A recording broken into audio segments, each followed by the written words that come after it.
تصور کنید که میتونید روندهای بازار رو با دقت شناسایی کنید، تغییرات مومنتوم رو در زمان واقعی تشخیص بدین و حتی قیمتهای آینده رو پیش بینی کنید. در این ویدیو ابزار قدرتمندی رو معرفی خواهیم کرد که بهتون کمک میکنه تصمیمات معاملاتی دقیق تری بگیرین و در بازارهای نوسانی یا روندی با اطمینان بیشتری عمل کنید. ادامه ویدیو رو با بنده همراه باشید.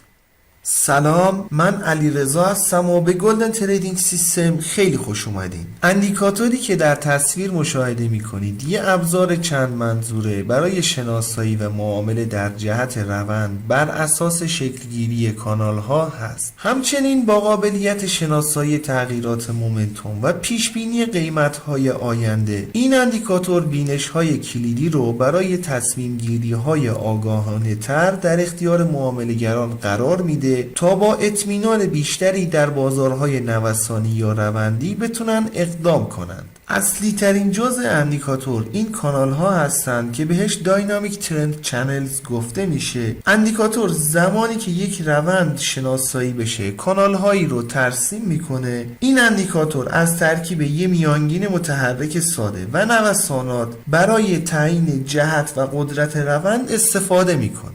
هر کانال با رنگ خاصی نمایش داده میشه. کانال های سبز رنگ نشون دهنده روند و مومنتوم صعودی هستند. کانال های نارنجی رنگ نشون دهنده روند و مومنتوم نزولی خواهند بود. مزیتی که این اندیکاتور نسبت به سایر اندیکاتورهایی که کانال های قیمتی رو ترسیم میکنند داره، این کانال های قیمتی به صورت پیوسته و پشت سر هم ترسیم میشن. حالا اگه به طور مثال یک کانال نزولی به صعودی تغییر پیدا کنه، کانال نزولی قبلی رو اندیکاتور بر روی چارت قرار میده و حذفش نمیکنه. این ویژگی باعث میشه که بتونید در گذشته یک چارت عملکرد اندیکاتور رو بررسی کنید، ولی سایر اندیکاتورهایی که کانالهای قیمتی رو ترسیم میکنن معمولا روی نوسانات اخیر تمرکز دارن و در گذشته بازار عملکردشون مجهول هست. حالا در یه روند نزولی اگه نقطه اول کانال پایینتر از نقطه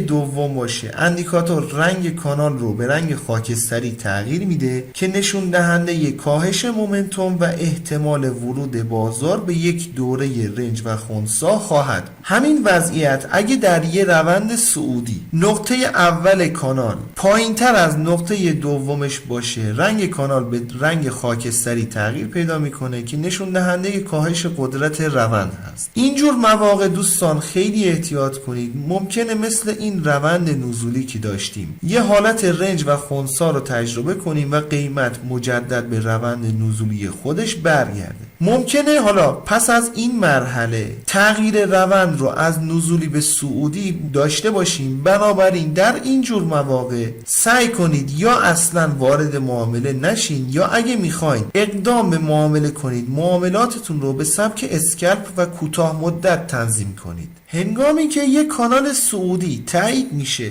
اندیکاتور الماس هایی به رنگ سبز بر روی چارت قرار میده و بالعکس زمانی که یک کانال نزولی معتبری داشته باشیم، اندیکاتور یه الماس نارنجی رنگی رو بر روی چارت قرار میده. این الماس ها دوستان نشون دهنده یه روند قوی هستند و بهتون کمک میکنه بتونید نقاط ورود و خروج معتبری رو شناسایی کنید. برای خروج از معاملات شاید یه مقداری از روند رو از دست داده باشین و زیاد جالب نیست، ولی برای افرادی که کم ریسک هستن یا افرادی که بلند مدت کار میکنن و به دنبال سیگنال های خرید و فروش مطمئن و در جهت اطمینان هستن، میتونن از این سیگنال ها برای ورود به معاملات استفاده کنن. در نهایت آخرین قابلیت و ویژگی که اندیکاتور داره پیش بینی قیمت های آینده هست. در انتهای هر کانال اندیکاتور بر اساس نقطه میانی یه قیمت پیش بینی شده ای رو بر روی چارت قرار میده. به طور پیش‌فرض این پیش بینی برای 50 کندل بعد انجام میشه، ولی این عدد در قسمت تنظیمات اندیکاتور قابل تعیین هست که در ادامه ویدیو بهش خواهیم پرداخت. این پیش بینی دوستان بهتون کمک میکنه تا دید بهتری نسبت به حرکت‌های آینده بازار داشته باشین و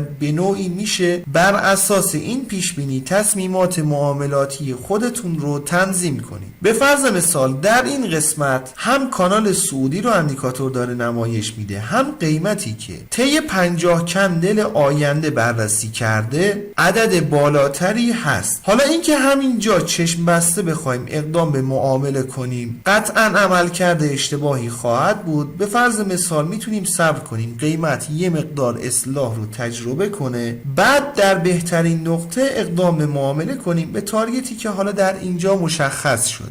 بسیار خوب، برای انداختن اندیکاتور روی چارت باید وارد سربرگ ایندیکیتورز بشیم. در تب سرچ بار عبارت فیوچر ترند چنل رو وارد کنیم. این اندیکاتور هست که توسط چارت پرایم طراحی شده.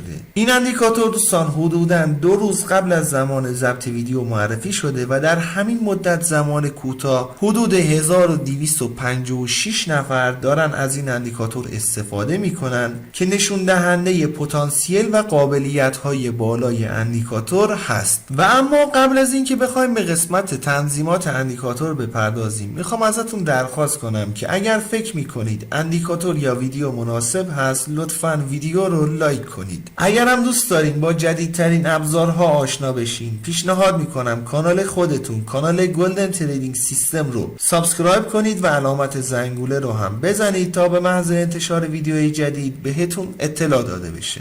بسیار خوب، گزینه ترند لنگت تعداد کندل هایی که برای محاسبه کانال های روند استفاده میشه رو تعیین میکنید. با افزایش این مقدار اندیکاتور دوره طولانی تری از داده ها رو برای تعیین روند در نظر میگیره. با کاهش این مقدار دوره های کوتاه مدتی از داده ها رو برای تعیین روند در نظر خواهد گرفت. گزینه چنل ویدث عرض کانال ها رو بر اساس نوسانات تنظیم میکنه. این مقدار با استفاده از ضریب ATR تعیین میشه. هر قدر عدد بالاتری قرار بدین عرض کانال ها افزایش پیدا میکنه و کانال های عریضتری رو خواهیم داشت. هر قدر عدد پایینتری قرار بدین عرض کانال ها کاهش پیدا میکنه و کانال هایی با عرض کمتری رو مشاهده خواهید کرد. گزینه ایندکس آف فیوچر پرایس تعداد کندل هایی که برای پیش بینی آینده قیمت استفاده میشه رو مشخص میکنید. همونطور که خدمتتون عرض شد به صورت پیش‌فرض بر روی 50 کندل هست، ولی میتونید اعداد بالاتر یا پایینتری رو هم قرار بدین که محاسبات رو براتون انجام بده. در نهایت در این قسمت میتونید رنگ کانال ها رو در حالت صعودی یا نزولی تنظیم کنید. همچنین در تب استایل اگر فکر میکنید که این رنگ کانال ها باعث میشه که دوچار خطا بشین و میخواین فقط خطوط کانال براتون مشخص کنه میتونید بیاین و تیک این گزینه رو بردارین تا فقط خطوط رو بهتون نمایش بده. انشالله که براتون مفید باشه. رو قله میبینم دوست من.